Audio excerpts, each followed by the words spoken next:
Good morning. A severe bad fire broke out this morning at the back of the Super Value store at 17th and Fraser in Vancouver. The cameramen from BCTV were, of course, there. Cause is not yet known. One employee escaped from the blaze. The flames were quite horrendous. The roof had collapsed, I think, by the time these pictures were taken. And as usual, the arson squad is investigating. Businesses around have not been affected in a major way, but it's one of a rash of fairly big fires that have plagued Vancouver recently. Nobody was injured in the blaze. Down to business this morning. A surprising development on the labour scene in British Columbia, as Jack Adams of the B.C.G.E.U. admits to a massive organising drive for the unorganised and some raiding involved too. And here, with a short explanation of what he's going to try to do, is Adams. What's happening is there are tens of thousands of workers out there, workers who have been exploited, workers who are on the bottom of the socio-economic totem pole, and nobody is organizing them. We believe that the whole basis of this movement that we're involved in is organizing workers, a movement for social change, and help people. You're going after unorganized workers? Unorganized workers. They're also going after organised workers because the target is the booze industry from the brewery to the time you buy a bottle. It's a big organising drive costing hundreds of thousands of dollars. Now, there is much more trouble in the labour movement right now because the fight is on for the leadership of the BC Federation. That's the key job, the man who speaks for organised, the person, Lord save me, who speaks for organised labour in British Columbia. I want you to get the three camps. Understand, first of all, that Monroe of the IWA will not support the guy who's sitting in the job, Art Kuby. Lots of bad feeling there. Kuby is running for office. A man on the left, whose name is Frank Kennedy of the Longshore Union, regarded as a way left, is up against Kuby. What happens? In comes this woman, Joy Langan, the ITU, who is going for the top job in the BC Federation of Labour. And it promises to be a very tough fight. And the very presence of the three groups indicates a major split in the BC Federation of Labour. We're going to find out this morning where Joy Langan stands on her politics. Is she another Kinnaird? Is she another Kuby? Is she another Kennedy? And can she pull it off? She would be the top Labour spokesman in British Columbia, and for the first time, if she wins, it would be a woman. We're going to have a bit of very bright nostalgia this morning, because Simon Fraser University has turned to the general public and the Labour movement to raise $1 million for the J.S. Woodsworth Endowment Fund to the Humanities. If you don't know who J.S. Woodsworth was, you should be ashamed of yourself. I am honoured to have in the studio this morning two of Canada's most distinguished politicians, both socialists.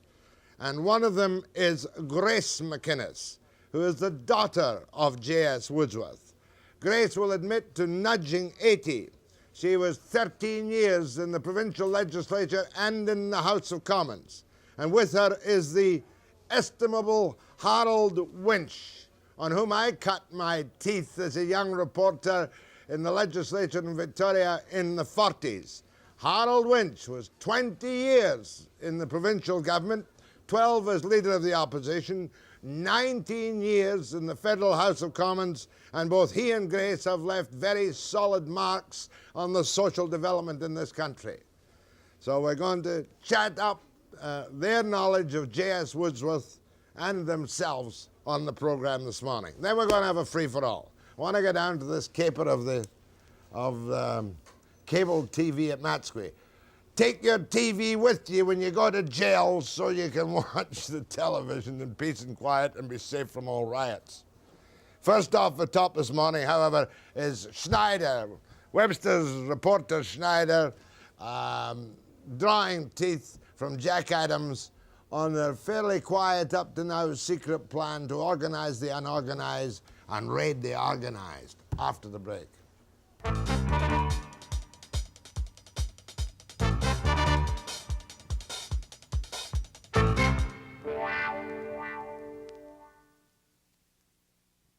go to Mr. Winch. He needs your attention more than I do. Did you know about this B.C.G.E.U. plan? I had heard about it. I wasn't familiar with how extensive it was, but I had heard that it was happening, certainly. I'm not even sweating. It's just you can't keep your hands off me, Harold. Do you get a bad time like this every morning? No. Straight up on your ENG.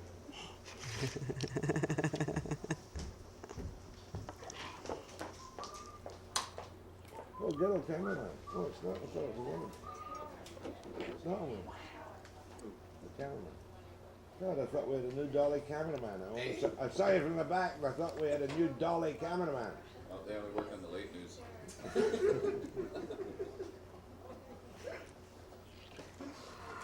This should be quite good fun this morning. 5 seconds. I think so.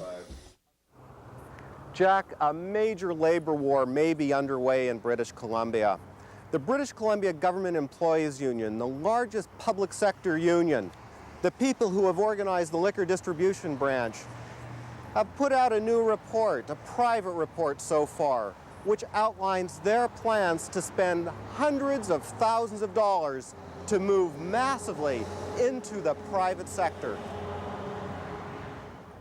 And it's not just breweries they're going after. An affiliate of theirs has already organized this one, and there's many others. They've also got this in mind. They also intend to organize here at the lounges and pubs in British Columbia. And once they have accomplished that, they truly have something amazing. One big union in booze, from barrels to bar tables. Jack Adams, is this correct? Are you serious? One big union in booze? Well, I'm not sure that one big union in booze is the right way to But that's the outline plan, this. isn't it? I mean, you plan on organizing from the brewery right to the place where the stuff is sold at the bar.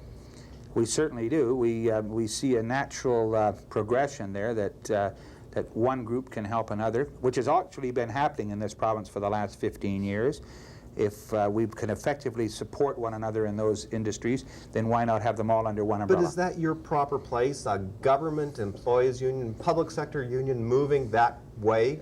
First of all, tell me the extent of it. It says here $200,000 you're going to spend on this. And that's just for Victoria. It's going to be a very large campaign, a very well-organized campaign, and a very serious campaign. How big? Well, for Victoria, 200,000. We think there's a target in Victoria of about 6,000 unorganized workers in this industry. And the rest of BC? I don't know. If we take Victoria as an example, out of 150,000 citizens in the greater Victoria area, and 7,000 were in the hospitality industry, then there must be tens and tens of thousands of them in the lower mainland and throughout the province, most of whom are unorganized. 20, 30, 40,000 people. Oh, probably more than that. It's hard to tell. I mean, everywhere from the local McDonald's hamburger stand to some of the largest restaurants and hotels in the You would go province. after McDonald's even. We would certainly go after McDonald's if there was any opportunities there. This is the largest recruiting drive, organizing drive in BC's history, isn't it? It's certainly the largest one in recent times. I'm not aware of anything of this size in the last 15 or 20 years. Boy, you're stepping all over into turf that other people have been in. What about Local 40, the hotel workers union? They're going to be furious. Why? We're not. Well, you're we're not stepping gonna, right into area that they've had traditionally for years and years and years. We're talking about unorganized workers. When hotel restaurant originally got this jurisdiction, they were talking solely about large hotels. Mostly we were talking about hotels built by railway, etc. I mean, things that happened almost 30 years ago in jurisdiction are no more relevant in this world of ours now than are the steam train. Right. I mean, you know. You're going to ignore all that. We're going to ignore all that. We're not that we're going to ignore it. What's happening is there are tens of thousands of workers out there, workers who have been exploited, workers who are on the bottom of the social economic totem pole, and nobody is organizing them. We believe that the whole basis of this movement that we're involved in is organizing workers, a movement for social change, and help people. You're going after unorganized workers. Unorganized workers. What about the organized workers? Are you going to go after Local 40? No, we're workers? not. No raise. No raise. Guaranteed Guaranteed no raise whatsoever. Well, you're still going to make them furious. This is going to be seen as a slap in the face to union solidarity in BC. There's no doubt about that. Isn't that right? I hope not. I hope it's a sign that the labor movement in BC has not lost its vigor and its incentive But there's an to do implied things. criticism here of Local 40, isn't there? There's more than an implied. There's an implied You criticism. don't like that? No, there's a criticism of the entire labor movement. But in of this. Local 40, do you have anything good to say about Local 40, the hotel workers union? Well, I don't have anything bad to say about that. Well, anything good? You don't, do you? You don't like them. I mean, I don't think that I should comment on a sister union. But they haven't been doing their job. Otherwise, they'd have organized The these labor thousands. movement hasn't been doing its job. There are right now we're the most highly organized province in Canada with less than 50% of the workers organized. What about the other 50%? They're in these types of industries. They're not working in pulp mills. They're not working in the public sector for provincial government. They're not working in mines if they're not working, or they're working in service industries. If you're successful, you'll probably be the most powerful man in British Columbia, won't you? Certainly your union will be. Not me. I'm going to retire in a year, so. But it's true, isn't it? You will have the largest union in British Columbia. The IWA will look like a little pipsqueak union when you're done. That may be the facts of the matter, but we're not doing this to become a great, big, important union. We're doing it because we think this is the way for the future. If any union in this province or this country intends to serve its members, to provide the services they need, to provide the protection they need, they're going to have to continue to grow. We cannot allow ourselves to be decimated by the employers and by government and by the economic situation. And when you're done, when you have organized, for example, in the booze business from brewery to bar, you can squeeze government revenues to a trickle, can't you? If you go on strike, the whole province would shut down. Oh, no, that's certainly not true. That's like saying that if somebody shuts down the forest industry, the whole province comes to a stop. Hell, we saw a lockout not too long ago for months on end, and the province didn't come to an end. No, that's But for government, that's right-wing rhetoric. No one industry has that kind of power in our economy anymore, and hasn't had for a long time. Certainly, but you're heading there. certainly it will provide more clout to the people we're talking about, and that's what it's all about. Why shouldn't they? Why shouldn't workers have clout? Industry is doing it, companies do it, governments do it. Now, Jack Adams. Now the BC Government Employees Union.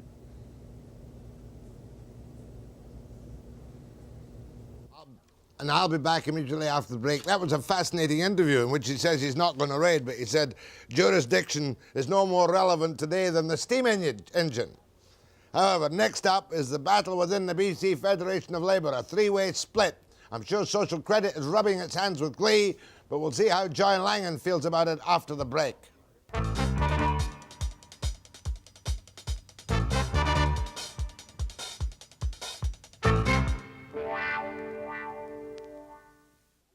There's no doubt in my mind that if Art Kuby and Jack Monroe hadn't split up over their interpretation of the now celebrated visit to Premier Benedict Colonna, that Kuby would have been the solitary establishment candidate for the key job of President of the BC Federation of Labour. But Kuby and Monroe have fallen out clearly and distinctly. There are now three candidates running. Kuby, who might have been the establishment candidate, Frank Kennedy of the Longshoremen on the left, chairman of the Vancouver Labour Council, and then all of a sudden, Joy Langan turns up, endorsed by Monroe and Kuby, to squeeze up the middle and perhaps steal the job from each of them. I've got to put it bluntly to you, Joy. Were you asked to do this by Monroe because he just can't stomach Kuby in the job of President of the BC Federation of Labour? I was asked to do this by Monroe and by others because those people had confidence in my ability to be a good, strong, dedicated president of the Federation. There's no question that there are differences among the leadership, but that is not the only reason that I was asked. What was the other reasons you were asked, if you don't want to be too modest? Because I have the ability to do the job that needs to be done. Well, I mean, if I had made any cracks about a woman, I'd be a chauvinist pig, but it's unusual to see a woman going for the top job in the BC Federation of Labour when you're expected to say, blood in the streets, we won't deal with social credit. Jack, I think that first of all, to deal with the women's issue, I'm running as a trade unionist. I'm a woman, I'm a feminist, but I'm a trade unionist, and my credentials are trade union credentials. In terms of blood in the streets, won't deal with Bennett.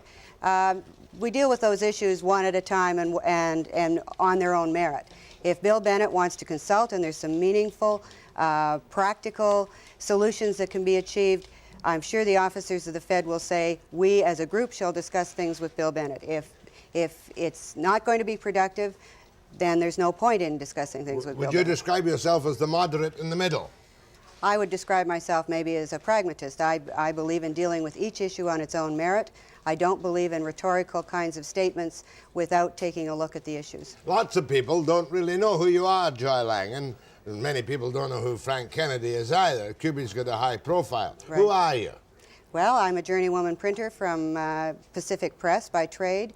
I'm the provincial coordinator for the Unemployment Action Center program. We have 30 centers. I'm the director of labor participation at United Way, under which we link working people with community services. I'm a second vice president of the BC NDP, fourth vice president of the Federation, and I'm on the federal executive of the NDP. Do you believe, like Dave Barrett didn't believe, that there should be formal ties between between trade unions and the NDP?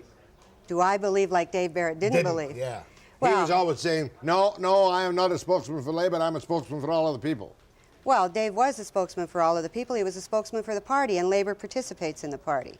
And Labour has a high profile and a role to play in the party, just as it has a role to play in the community. All right, what do you think of the Bennett government in Victoria today? I think what the Bennett government has done and is doing is devastating this province. I think it's time for a change, and I'll work toward that change. But surely the unions play a part. When you see unions sitting unemployed at $22 an hour plus fringe benefits, isn't it time for unions to make some concessions and accommodations so that all the business doesn't go to non-union? Well, Jack, first of all, we can all be equally poor, and that's not going to solve the problems. It's not going to solve the problems for Bill Bennett, and it's certainly not going to solve the problems for working people in this province or unemployed people. The labor movement believes that we have to take a good look at the economy, at productive, positive ways to turn the economy around, that we all participate in that process. That is not going to be achieved by a confrontation that has been initiated constantly by Bill Bennett and his cabinet. Would you agree with me, John Langan, that many ordinary members of the public, including many trade unions, are sick and tired of confrontation, sick and tired of things like the penny farthing mini riots, sick and tired of the attitude that to be a non-unionist working a non-union job is to be a scab? Do you believe that, agree with me, many people are sick and tired of the arrogance of certain segments of the labor movement? I don't think I might agree that people are sick and tired of confrontation. I agree with that too. But to assume that the arrogance of the labor movement or certain sectors of the labor movement, when we see constant arrogance from Victoria, it takes two sides to make that kind of confrontation. It takes two sets of attitudes. And trade unionists and working people in this province are full participants in this province and have a right and an obligation to stand up for hard-won past victories. You were telling me you're provincial coordinator for the Unemployed Action Centre. Right. Do they all run food banks? Most of them are involved in food in one way or the other. They're either food banks or food co-ops, where they sell food for wholesale plus cost. Several of them also have soup kitchens. That is a point that I'd like to explore, that in 1984, in British Columbia, a province as rich as this province, to have that kind of, and including the Vancouver Food Bank, that kind of mass need for distribution of food in this province to people who are hungry, people who can't even keep a roof over their head, and have no response from Victoria is absolutely scurrilous. The labor movement has responded. Well, you know perfectly well that this government of Victoria is not going to increase in any way the social allowances to people in desperate need. That's right. We know that very well. Oh, what should be done to finance the food banks? Should Bennett come in? The feds were helpful on the food banks. No, on the Provincial Action Centre. In the Unemployment Action Centres, yes, they were. Who gives money for the food banks? Well, in certainly the ones that operate out of our action centers, organized labor gives it. People in the community give it. It's a cooperative effort going on in every community. Have you ever asked Bennett to kick in a couple of $100,000? Well, as a matter of fact, the coordinator of the Kelowna Food Bank, Unemployment Action Center, and the board of the food bank have just written to Bennett and said, this is the situation in your own city. We cannot meet the need. We've had to limit it to 1,000 people per week. Or per month. We've had to limit it to twice every 6 weeks that somebody can come, and this is a need in your own hometown. What are you going to do about it? What has he done? To date, we haven't had a So response. Bennett's ignoring hungry people in Kelowna. Hungry people in the entire province. Just by the way, you saw that interview with Jack Adams. It's quite obvious that while Mr. Adams says he's not going to raid Local 40, that in expanding the jurisdiction, this is going to cut right against BC Fed policy, isn't it? Well, we have, certainly through Operation Solidarity, have a no raiding pact, and Jack did say that there will be no raiding of Local 40. I'll have to take him at his word. We also have jurisdiction within the House of Labour through the CLC, and I would think that Jack is cognizant of that. Now, this time it's going to be different because there's going to be an extra woman vice president. 4 instead of 3? 4 instead of 3. Are you saying to all the women delegates, even in the TWU, Bill Clark's not on your side, is he? No, he's supporting He's against Frank you. Kennedy. Where is Anstine? You don't He's know. with the BC Government Employees Union. Where is so Adams is against you on the slate? Or have all slates been called off? Well, slates, I'm not sure that all slates have been called off. I think that there's a second look going on at slates since my candidacy. But you would expect every woman delegate to vote for you because you are a woman. No, I would not. I chaired the Women's Committee of the Fed through most of the 70s, and our policy and our position has always been that women should fight for issues in their caucus. The caucus makes the decision, and they should stick with their caucus decision. You're ITU. Typographical Union. Is that not the ITU? International Typographical Okay. Union. Joy Langan, 41, Typographical Union, going for QB's job. She thinks he's better than he is, right? Think he's better than he is. I think You're better than he is. I think that I have something different to offer. Would you like to see a woman as head of the BC Federation of Labour in these times of trouble? Call her now and give her your opinion.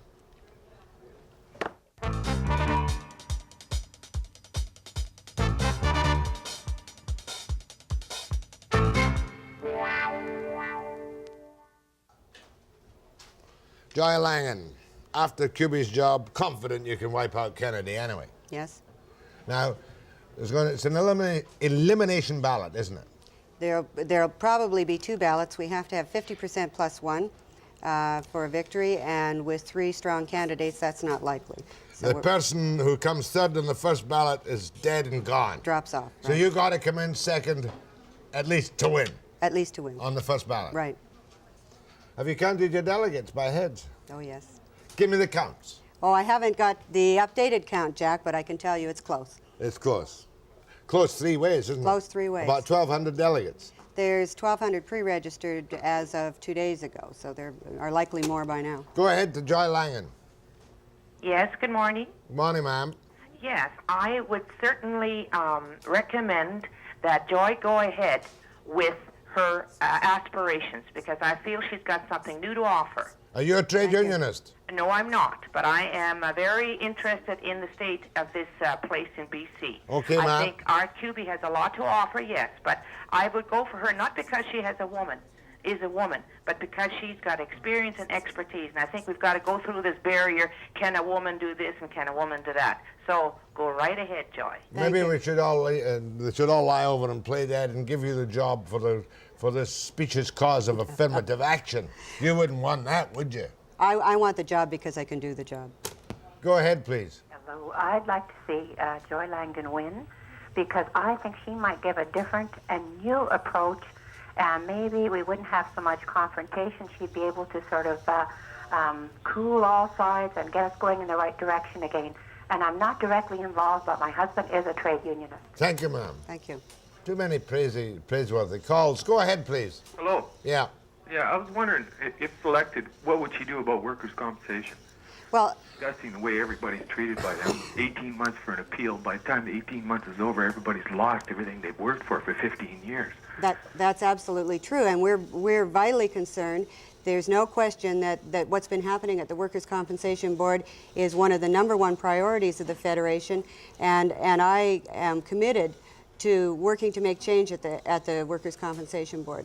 Unfortunately, the Workers' Compensation Board is a product of the government, and as long as we have the government we have, with the attitudes we have toward people who've been injured on the job, I'm afraid that we're going to have to have an uphill struggle. You've obviously had a bad time, caller, haven't you? I've been going on for 5 years now with them, and I've got another year before. Another year?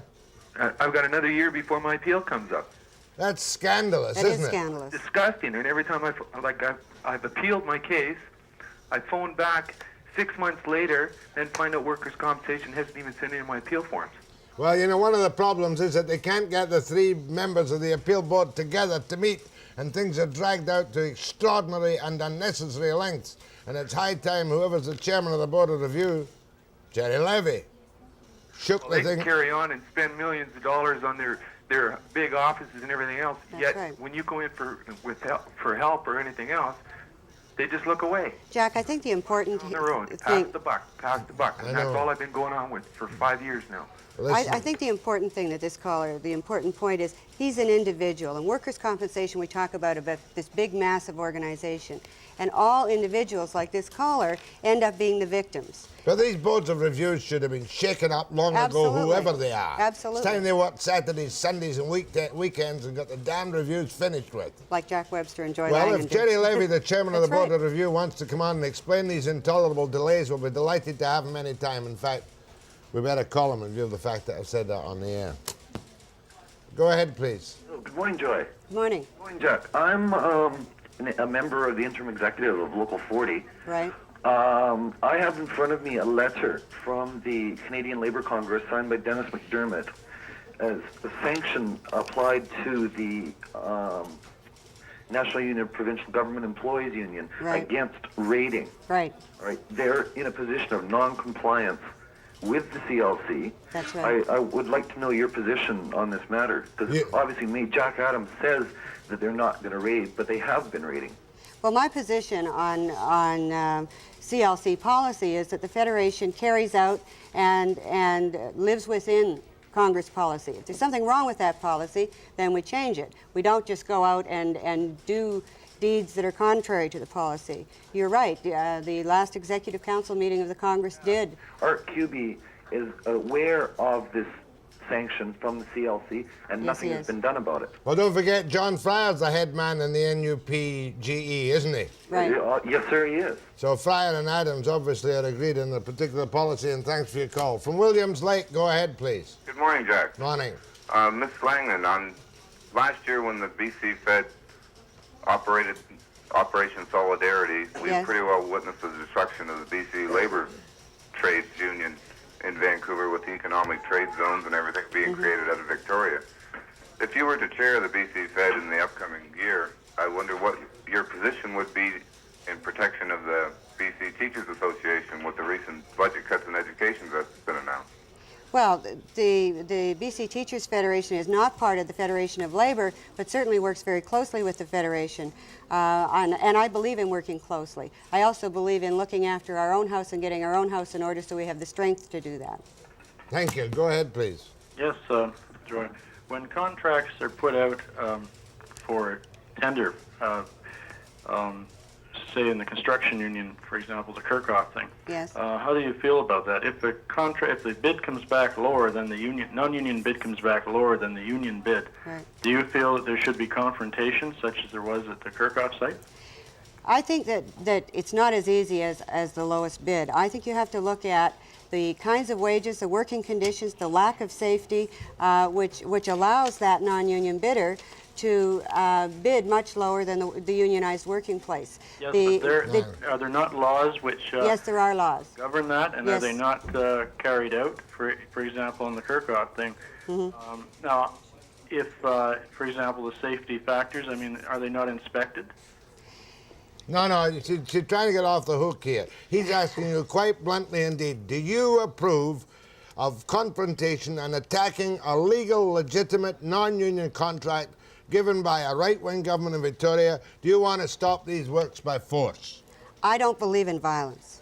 Is the answer no? Is it yes or is no? The answer is that I believe that there has to be a great deal of work done so that that doesn't happen. And the only reason that happens is because there are people who want that confrontation to happen. On And both sides? There are some people. Thank but you, the Joy. majority of the labor movement do not want that kind of confrontation. Another segment with Joy Langan. It's a tough question, that. You don't want to sound like you're on Bennett's side, and yet you don't want No, to I'm sound not on like you're... Bennett's side. No, I'm talking generally on the side of violence. But the last one was a shocker. Another segment with Joy Langan after the break.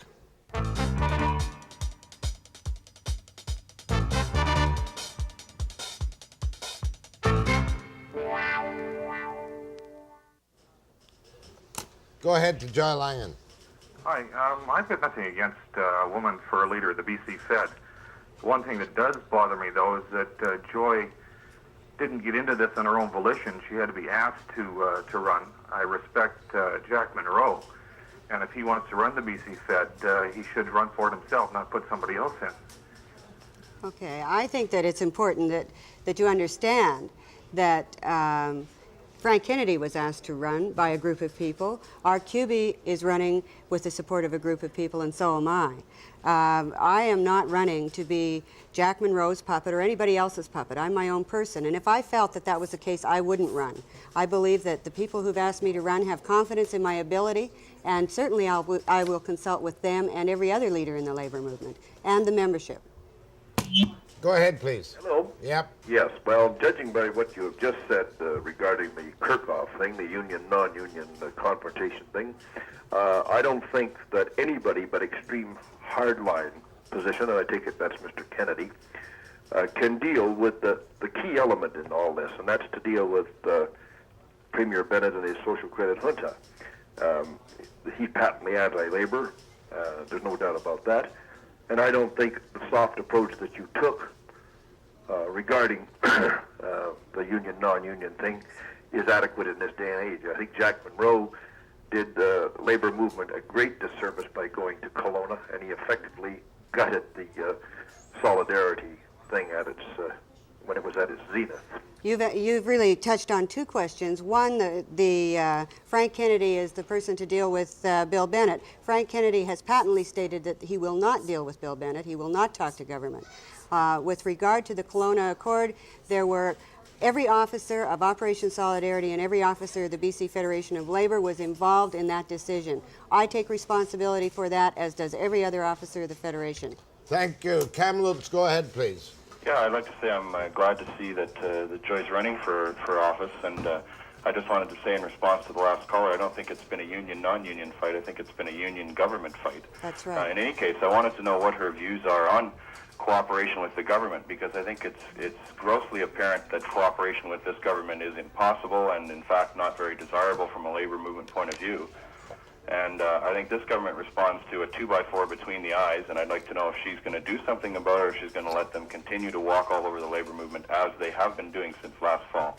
Okay, I am not going to continue to let the government walk all over the labor movement. I am one person among what will be 12 vice presidents and a president and secretary-treasurer and an executive council. If we work together, we will be able to respond to those kinds of challenges. The big challenge is going to be to change the government. It always is. It always is. But and the last time around was rather a feeble attempt, wasn't it? Well, we've done some pretty exciting things in the last month in this province. Go ahead, please. Good morning. It seems to me that all these labor leaders always lay their problems at Bennett's feet. It's always his problem or his fault. Just because Mr. Bennett and his government negotiated a very good contract for the people of BC with the B.C.G.E.U. They think they've touched everything. I belong to the private sector and a union man for 40 years, 35 years. I've never been touched by this government on any part of our union contracts. Neither have you, neither has any other private union been touched by this government. And as far as the Kirchhoff and all these things are, Mr. Bennett does not support union or non-union. He has to be in a free stand where the Charter of Rights and Freedoms does really mean something in Canada. And if the unions want to organize these companies, the government quite freely permits them to organize. I've heard Mr. McClellan say many times, organize them if you can, but don't expect us to do your work for you. They have to be in the center and neutral. And so I don't think Mr. Bennett and his government should take the blame for all these things. Well, we all share, every British Columbian shares a responsibility for what happens in this province. What I'm saying about Bill Bennett and his government is we're not getting the kind of leadership that's going to change things for the better in this province. So what do you want? You want him to stand up and say, well, I'm for you and you can't work and you can work? You want him to say that? Absolutely not. Well, that's what you're trying to tell us. I am trying to tell you that consultation does not take place with this government. The confrontation is the rule of the day with this You're government. the one that confronts him. He doesn't. I've never heard him argue with you. You're the people that call him names. I've heard Kubi call him names. Every time he comes on the air, I never heard Mr. Bennett call him one name yet. Well, I guess that makes me a bad British Columbian. No, it doesn't. That's why you people are so stupid. Yeah, you know, I'm not exactly anti-union, but I mean, the one thing that sticks in my craw is 4 days of the Vancouver police picking their noses while Kirchhoff, whom I have no great admiration for, has got a legal job doing a legal thing, and you've got all the orangutans on the left of the labour movement making monkeys out of everybody. But that happened because of frustration, because of double cross, because of lack of consultation. Oh, Ben, it was deals dreadful. were cut, the deals were changed. Every time there was a settlement, the government undermined it. That's why that happened. Those people were so frustrated and so angry, and anybody who found themselves in that situation would respond the same way. Well, we'll leave it on that happy note. Okay. When's the big bang? Thursday afternoon at 2 p.m. So Thursday afternoon at 5 p.m. You'll know if you've won, lost, but you will have played the game. I will have played the game, and I will have won. My thanks to Joy Langan. Next, it's a pleasure to have with me this morning Grace MacInnis and Harold Winch after the break.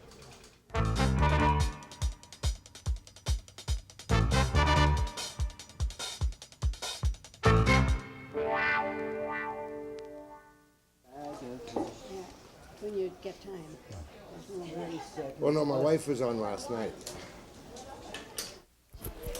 No, thank you, Robert. It's very kind of you to call. We're coming back Sunday at 4:30.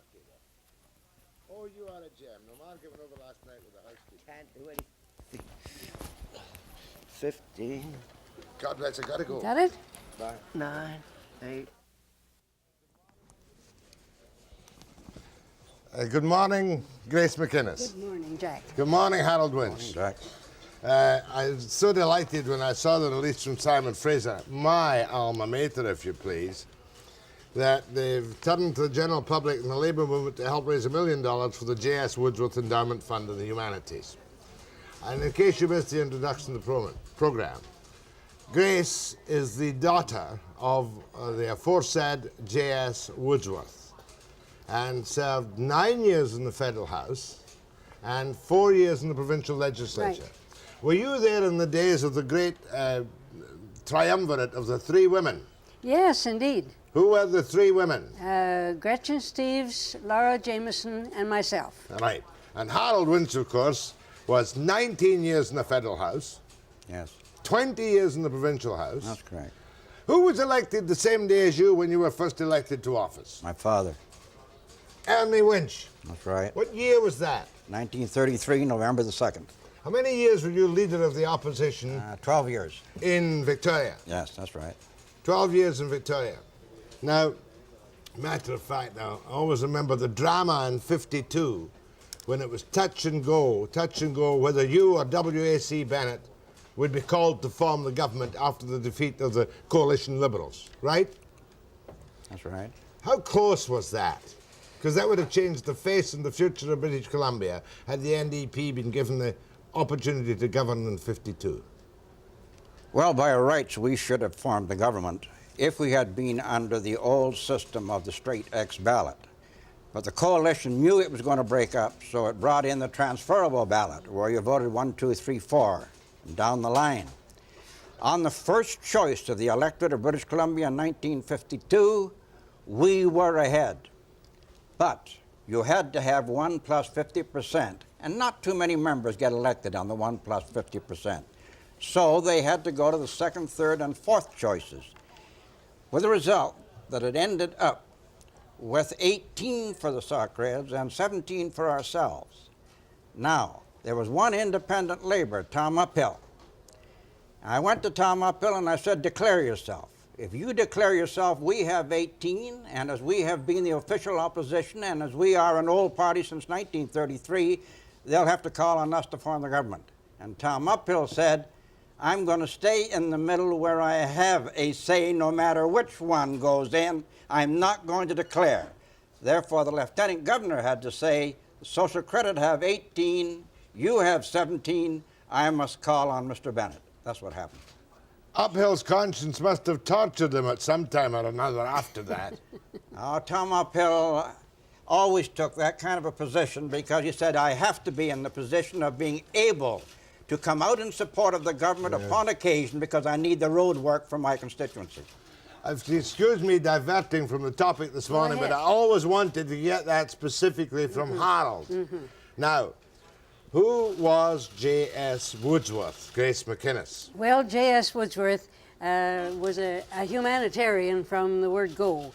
He progressed through life from trying to realize his ideals, and when one agency or organization didn't serve his purposes as well, he moved to another one. But he was your father. He was my father. He was born when? He was born in 1874 in Etobicoke, Ontario. I think we'll just roll that little clip, which is from the SFU prepared material, just to give people an idea of who Woodsworth really was. J.S. Woodsworth, socialist, parliamentarian, humanist. Woodsworth fought for much of what we take for granted today. Family allowances, unemployment insurance, old age pensions. Woodsworth was the first leader of the Cooperative Commonwealth Federation. His development of the landmark Bill 5 guaranteed every public sector employee's right to belong to a union. What year was the Cooperative Commonwealth Federation actually formed? 1933, although there was a preliminary meeting in Calgary in 1932. And Woodsworth, tell me what you know and remember of Woodsworth, Harold Winch. Oh, I can remember a great deal about Mr. Woodsworth, because back in 1918, after the Reverend Woodsworth had left the church, he came to Vancouver in search of some kind of employment so as to maintain his family. And in his searches, he landed up at the hiring hall of the Longshoremen's Union. My father was the business agent at that time of the Longshoremen's Union and president of the Trades and Labor Council. He was able to give him the odd job, but not much, because it had to go first to the union men. So Dad invited J.S. to stay in our home at 1218 House Street. Now, in 1918, that was the year of the worldwide flu epidemic. And there was a very popular man in the union who went down with the flu, and there were so many ill, you couldn't get a nurse or anybody to stay with this man. So the union said, we got to do something, because they loved him so much. So my dad said to J.S., will you go and sit with this colleague of ours and do what you can for him? And J.S. did, sat with him until he died. The union offered to pay him, and he refused. He was doing his humanitarian job. And so the union, in order to thank him, initiated him as a member of the union, and that is how J.S. became a longshoreman on the Vancouver waterfront. Does Dr. Grace remember that story? No, this is the first time I've heard it from Harold, but I still have the Longshore button, his membership in the trade union. Where were you born? I was born in Winnipeg. And that's where your father's principal base was. By the way, I noticed the house burned down the other day. Yes, I know. It was very old and structurally not in very good shape. It wasn't any real loss, and it wasn't in a good location, really, to be made into a heritage place. Now, your father, was he virtually born a socialist, or had you come from other traditions? No, he came from the tradition of ministers, Methodist ministers and lay preachers and things like that. He got ready to be a minister himself, but in the process, his father sent him for a year to Oxford, and it was there that he became much more critical of the whole scriptural field, and also that he got seized with the idea of building the kingdom of heaven on earth and not waiting for heaven or the other world. And so when he came back, it wasn't too long before he wanted to get into other work and was put in charge of a mission where he learned all about immigration. He was one of the first people to welcome the immigrants from all over Europe, they were in those days, and to keep their traditions, but weave them into the Canadian fabric in the mission. So you were brought up. Did you know your father was a socialist then? It wasn't very popular. He wasn't a socialist. He didn't know anything about socialism as such, officially. He really became known as a socialist and knew himself as a socialist when he got onto the West Coast out there, where they considered that he was a sky pilot, and the old-time socialists, a sky pilot and rather suspect, but a pretty good person all the same because of the Harold's story is a good illustration of why We'll they get took some him on. more of the germination of the CCF, which later became the NDP. First one to Harold Winch after the break.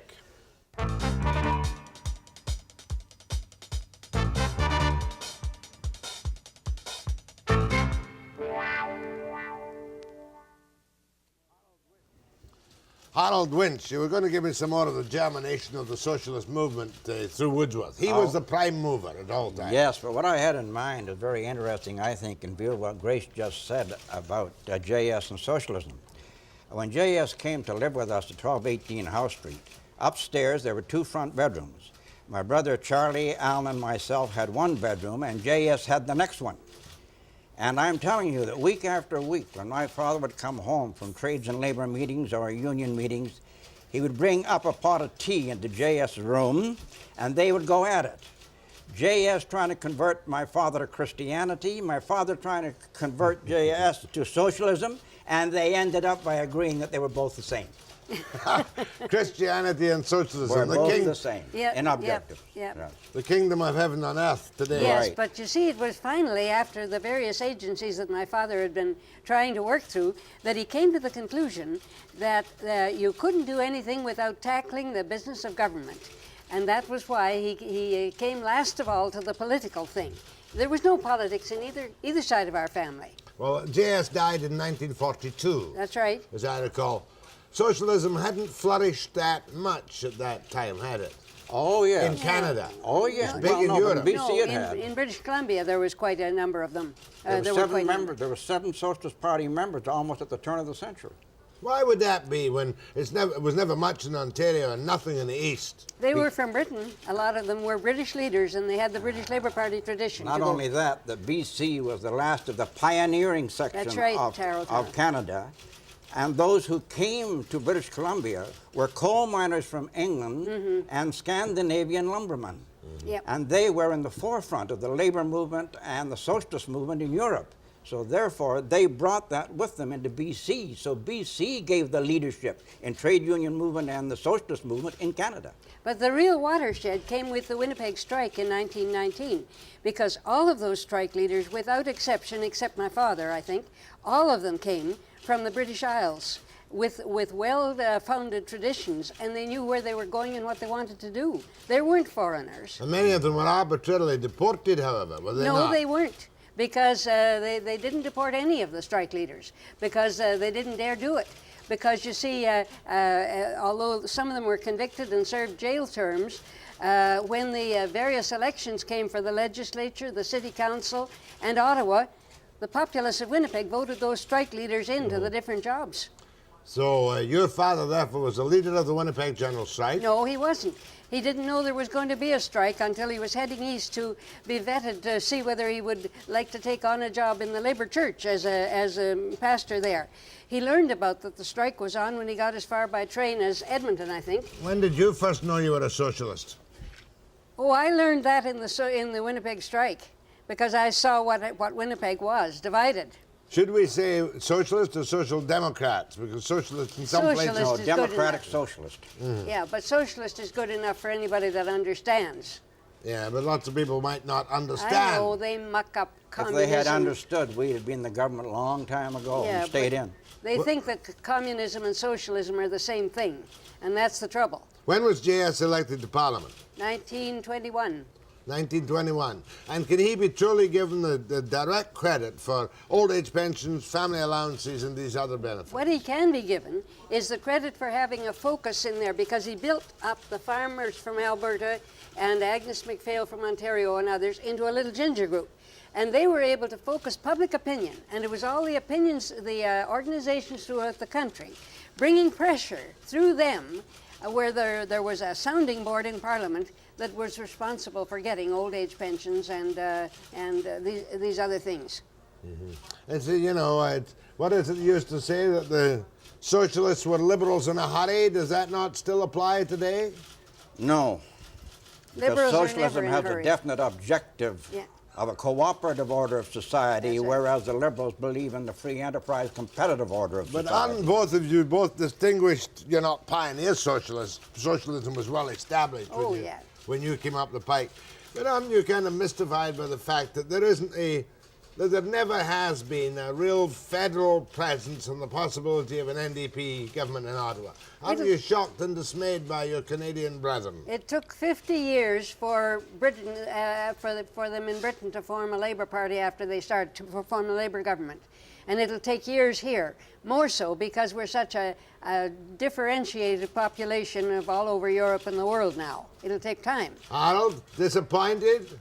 Disappointed but not frustrated. That's one thing that one must never be in a movement such as ours or as an elected member. Never become frustrated because our case is so good, our analysis so good, that eventually, one by one, whoever's in power has to and does adopt the proposals that we put forward.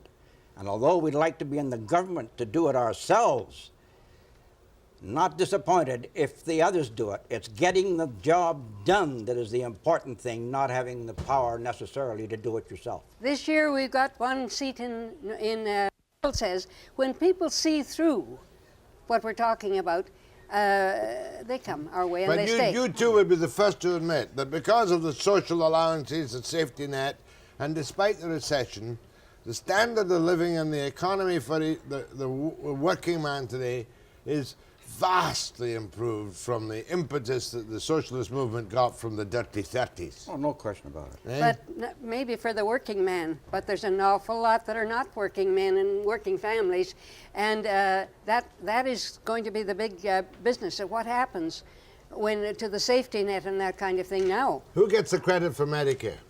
Was that Tommy Douglas or was that J.S. Woodsworth? Tommy Douglas. That was Tommy Douglas. J.S. gets it for tricking Mackenzie King into signing a document promising old age pensions. The only thing that Mackenzie King ever signed on the dotted line, and he had to come through.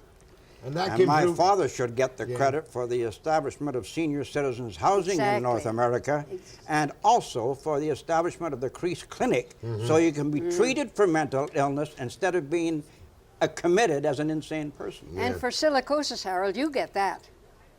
Yeah, the fight for the dreaded minus lung disease. Yes. Now, I'm glad to see the federal government has started this endowment with a $100,000 donation. You're going to raise you're going to help to raise $1 million for the J.S. Woodsworth Endowment Fund in the Humanities at the University of British Columbia. I'm always frightened to take calls because there'll be millions of them. But I can't resist it. Let's do one segment of calls to Grace MacInnis, J.S. Woodsworth's daughter, and Harold Winch, Ernie Winch's son. That's for the old-timers after the break.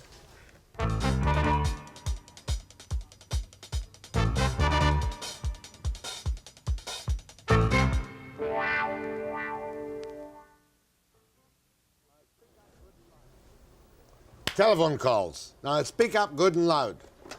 You want to speak to Harold? Grace, hold on, please. Go ahead, please. Go ahead, that's you. Good morning. That's right.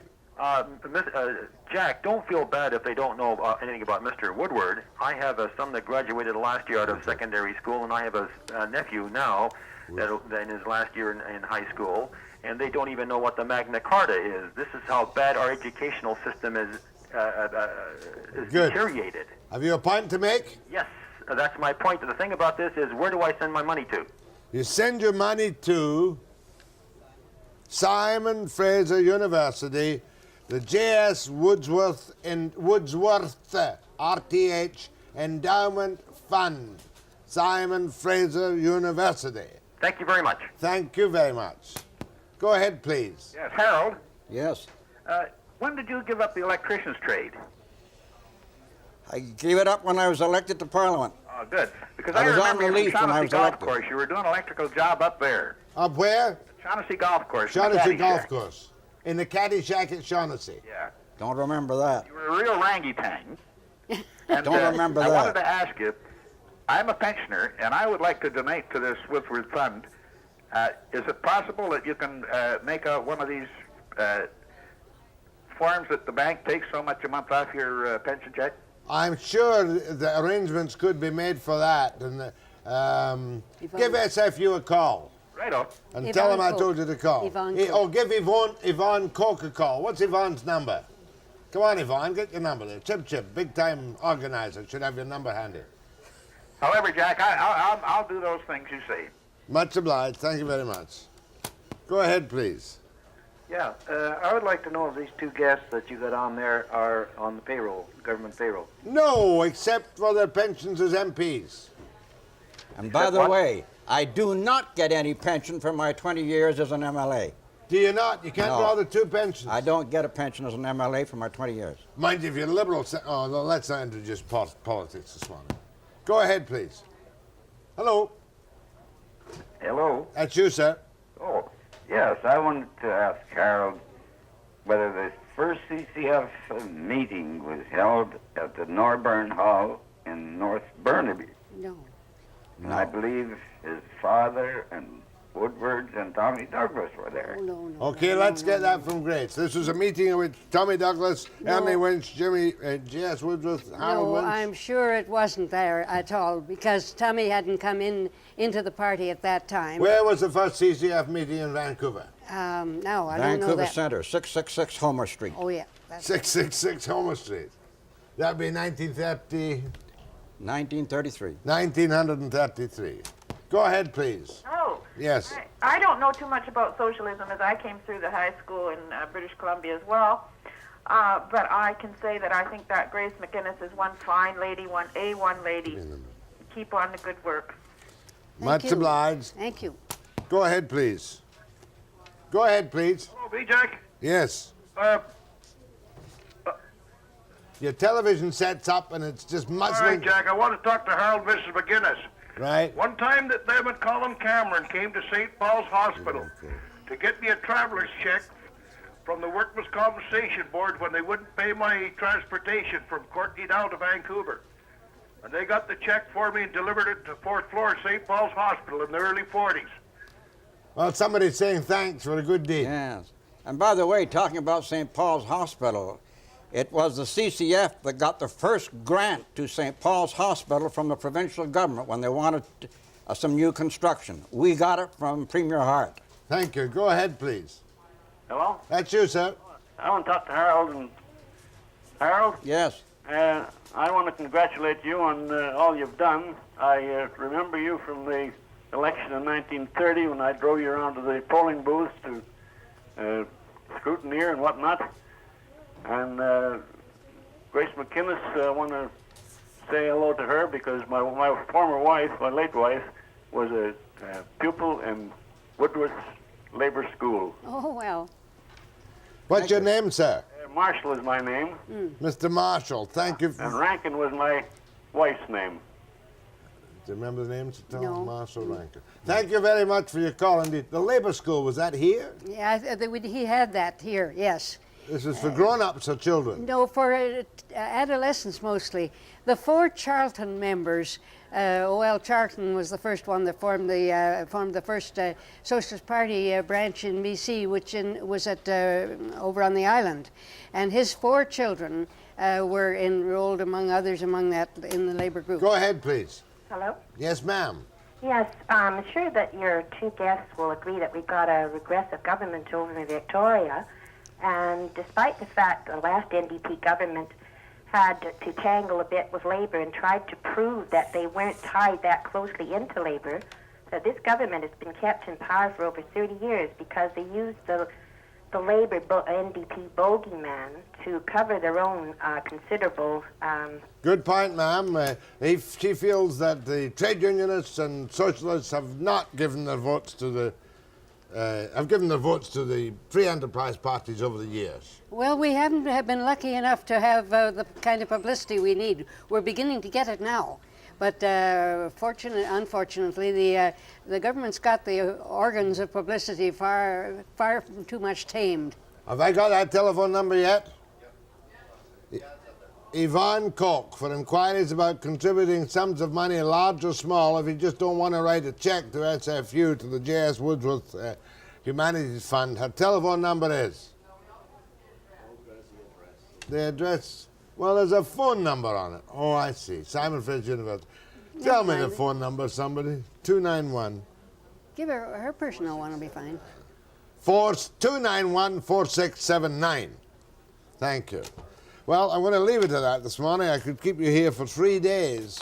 with political history from these two distinguished politicians, retired but still active, I should think. Harold, just for the benefit of people, your health is good? Every morning is a new morning, and I'm grateful for that because I was dead in 1970. And that was a time when virtually a eulogy was given to you in the House of Commons after you had cardiac arrest, but you fooled everybody by making the reports of your death premature. Yeah, and I intend to go on fooling them for a long time yet. 77 going on 78. Going on 78. I can't ask a lady's age except to say that you must have been born in the first few years of this century. I will be 80 next July. And apart from my mobility, which isn't as good as it used to be, I think the upper half is all right. Grace has a wee touch of arthritis. That would be the right way to put it, wouldn't it? It would. I'm sure you'll get good support on your Woodsworth Endowment Fund. And I'm very grateful to you for being here this morning. And I shall be back for a special thing for Fort St. James after the break. Thank you.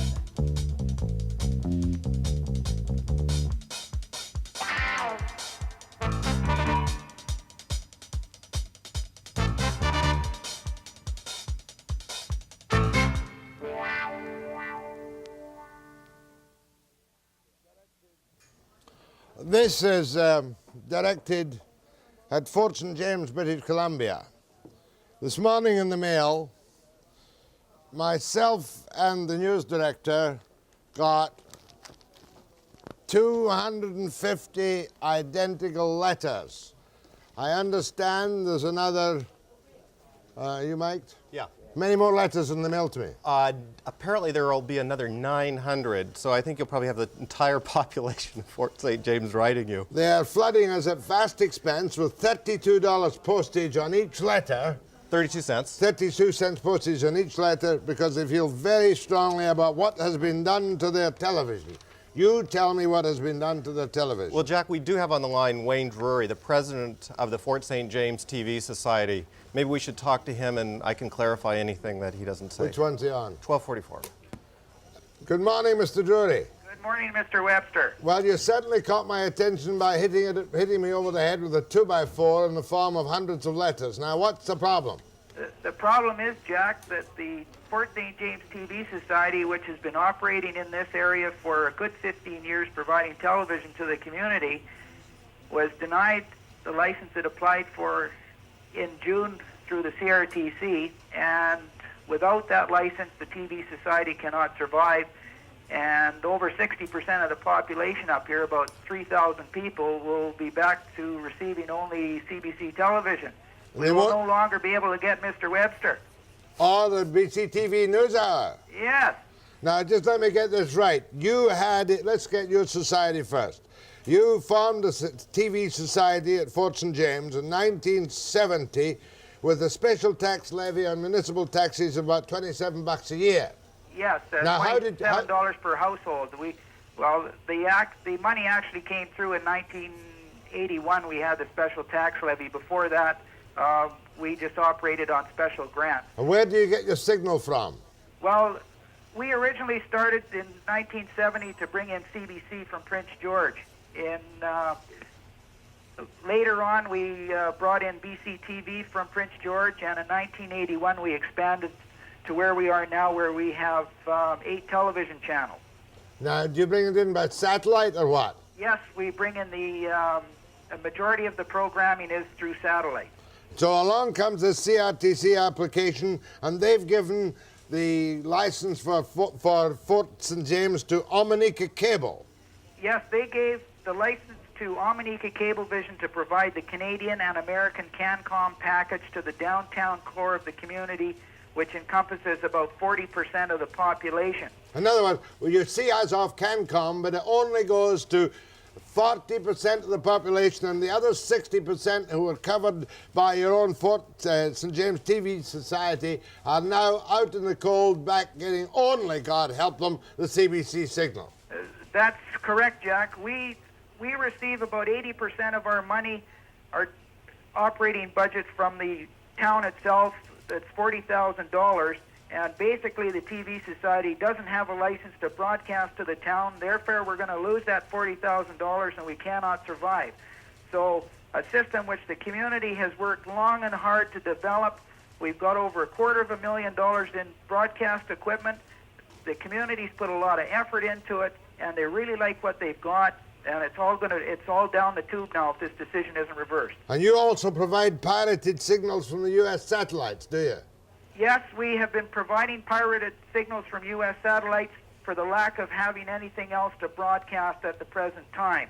Our intentions were, with the license, to broadcast the Canadian CanCom package and the Canadian American pack and the American CanCom Well, package. tell me, and that's the license we applied for. We had full intentions of broadcasting those programs, but without that license, over 60% of the people are going to be down the tube. Is Omanika Cable a local Fort St. James company or part of a bigger operation? No, Omanika Cablevision is a subsidiary of Caribou Radio, which is a regional cable network. They own a number of different operations. Our fight isn't with them, Jack. Our fight is with the CRTC. Well, regardless of who's right and who's wrong, and I know we're on CanCom, why would they give the signal to a company that doesn't cover the territory? I don't know, Jack. I think it's a problem that the CRTC doesn't realize that there's two types of services that are required in this country. Cablevision is good in an urban area because of the concentrated population, but in a rural area such as ours and the hundreds of other communities across the country, Cablevision just does not work. It's not practical for serving the population of the area. Mark? I haven't read the decision, but from my understanding, this is the way it works. It's the CRTC's opinion, apparently, that both services can coexist, that the cable system can serve the downtown core of Fort St. James, the TV Society can continue to distribute its signal by air to the rest of the surrounding neighborhood. His argument, Mr. Drury's argument, is that without the revenues that will come from the downtown core, it simply is not economically feasible to distribute the entire signal. What do you say to that? That you could coexist with your Fort St. James TV Society supplying the 60% outer population? We cannot survive, Jack. As I mentioned, 80% or $40,000 of our operating budget, which is $50,000 a year, comes from the downtown or from the village itself because of the industrial tax base. Without that tax base from the village, we cannot survive. We can't operate on $10,000 a year. A silly question. For the sake of the viewers, forgetting your excellent society, could Omanika not supply your satellite service to them if you made a deal with Omanika? Omanika Cablevision has applied only to service the downtown core of the community, and logistically and economically, it is not feasible. Okay, next question. What's your next step, apart from spending a fortune on postage and suddenly getting 10 minutes time on BCTV and informing everybody else who can see us in British Columbia, Alaska, Northwest Territories, the Yukon, Eastern Alberta, Washington State? What's your next step? Well, first, I'm glad we're covering those people because it's the people in northern Canada who are really affected. Our next step is we're going to the Federal Court of Appeal. We're filing with the Federal Court of Appeal, and we're also filing with the Governor and Council, the Cabinet, to try and have this decision reversed. We're going the political route, and part of that is media coverage, and I'm very thankful that you called us, and we've been able to air our views over your program. My thanks to Mark Snyder. By the way, that was a good deal with Adams this morning. Explosive story. My thanks to Wayne Drury, and my thanks to all the population of Fort St. James. Much obliged. Thank you, Jack. How am I for time? Time for a break? I've got 1 minute, minute and a half. I was going to do something about the Mission Cablevision for the jail. Seems kind of crazy. You go to jail, as long as you've got your own TV, you'll be able to buy, I suppose, pay TV and get all the Cablevision in yourself. No, don't show it just now. It's just a waste of time. I'll take a break and fill after the break.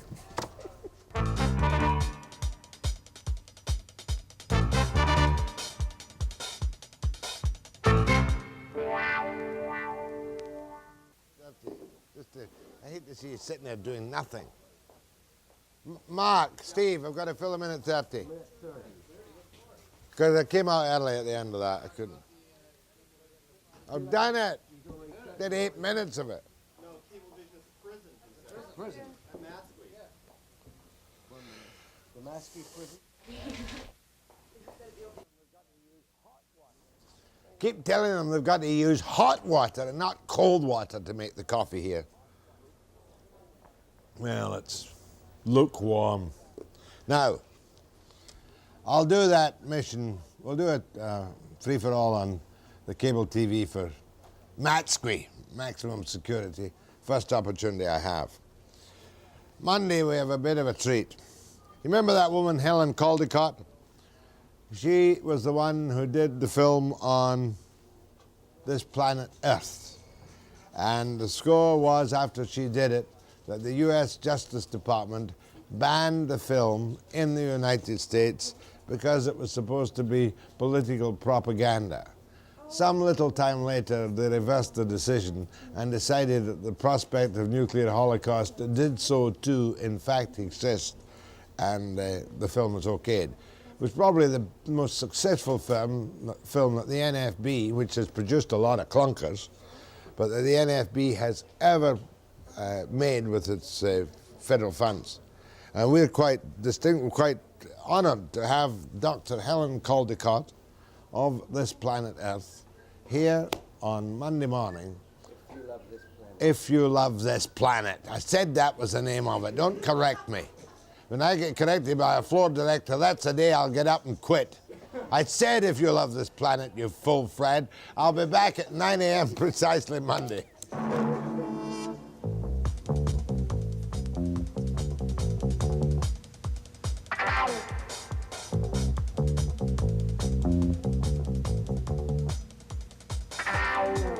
I am not speaking to my next guest.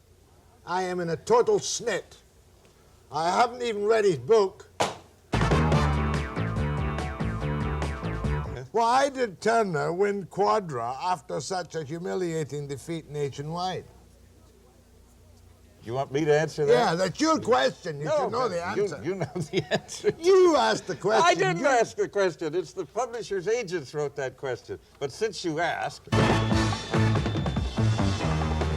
As will be proven that Webster was right from the beginning. Self-important, pompous, inflated, haggis bagpipe, oatmeal savage, though he thinks I am the twit.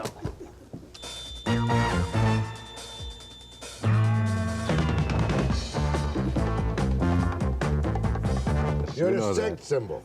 I don't believe that any more than Jack Webster is. You've probably got flocks of groupies, too.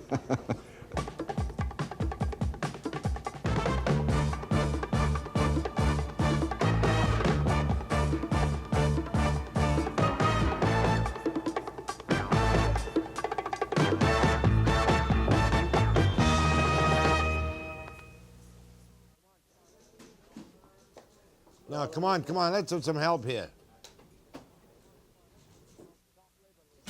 The woman who would be BC's top Labour leader.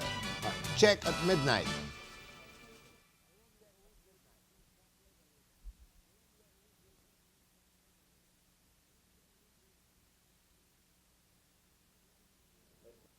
The woman who would be BC's...